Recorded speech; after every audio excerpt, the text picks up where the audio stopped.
बच्चों, gene therapy की अगर हम बात करें तो ये एक ऐसी टेक्निक है जिससे हम नॉन फंक्शनल या डिफेक्टिव जीन को हटा के उसकी जगह पर नॉर्मल या फंक्शनल जीन को लगाते हैं। ये टेक्निक यूज की जाती है उन बीमारियों के लिए जो हेरिडिटरी डिजीजेस हैं, जो जेनेटिक डिजीजेस हैं, जो जन्म से पर्सन में पाई जाती हैं बीमारियां और ये उसमें उसके पेरेंट्स से आई हैं जीन के थ्रू। उन बीमारियों को ट्रीट करने के लिए हम जीन थेरेपी का यूज कर सकते हैं।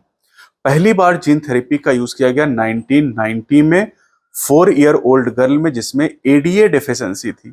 एडीए का फुल फॉर्म अच्छे से याद करना है, adenosine deaminase enzyme, not diaminase. ये ध्यान रखिएगा, एक ऑप्शन डाई एमिनेज भी मिलेगा आपको। तो उस बीमारी को ट्रीट करने के लिए जीन थेरेपी का पहली बार यूज किया गया। अब एडीए की अगर हम बात करें तो ये जो एंजाइम है बेटा, ये इम्यून सिस्टम के लिए बहुत ही क्रूशियल एंजाइम है और हमारी बॉडी में इस एंजाइम का फॉर्मेशन लिम्फोसाइट करती है, जो एक टाइप की डब्ल्यूबीसी आप जानते हैं। अब क्यों इस एंजाइम का फॉर्मेशन नहीं हो पा रहा है, एडीए डेफिशिएंसी क्यों हो जा रही है? क्योंकि डिलीशन हो गया जीन में। जो एडीए को बनाने वाला जीन है उसमें डिलीशन की वजह से ये बीमारी हो गई, एडीए डेफिशिएंसी हो गई। अब इसका इलाज कैसे करेंगे? 4 तरीके एनसीईआरटी में दिए गए।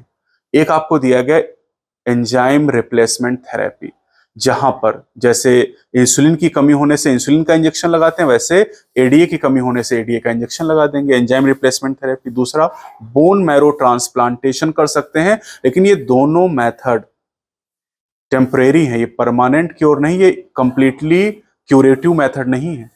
तीसरा जो तरीका है जहां पर हम जीन थेरेपी यूज करेंगे, इसमें जो पेशेंट है उसकी बॉडी से लिम्फोसाइट को निकाला जाएगा। लिम्फोसाइट को निकालकर, और लिम्फोसाइट के अंदर डिफेक्टिव जीन है, इन लिम्फोसाइट को कल्चर करेंगे, इनका नंबर बढ़ाएंगे, फिर डिफेक्टिव जीन को हटा के नॉर्मल जीन लगाएंगे। और इसके लिए हम यूज करेंगे रेट्रोवायरल वेक्टर का, क्योंकि एनिमल सेल हैं तो रेट्रोवायरल का यूज करेंगे। अगर प्लांट सेल होती तो एग्रोबैक्टीरियम ट्यूमिफेसिएंस का यूज करते।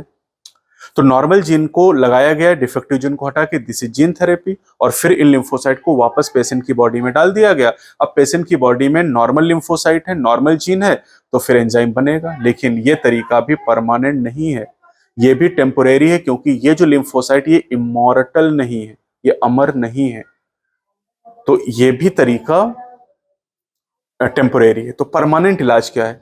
अगर अर्ली एम्ब्रियोनिक स्टेज में हमें पता चल जाए बीमारी के बारे में, और अर्ली एम्ब्रियोनिक स्टेज यानी मॉरुला वाली स्टेज में, है ना, जितनी कम सेल स्टेज में हमें पता चल जाएगा, हम डिफेक्टिव जीन को नॉर्मल जीन से अगर रिप्लेस कर देंगे तो इस बीमारी का परमानेंट क्योर हो सकता है।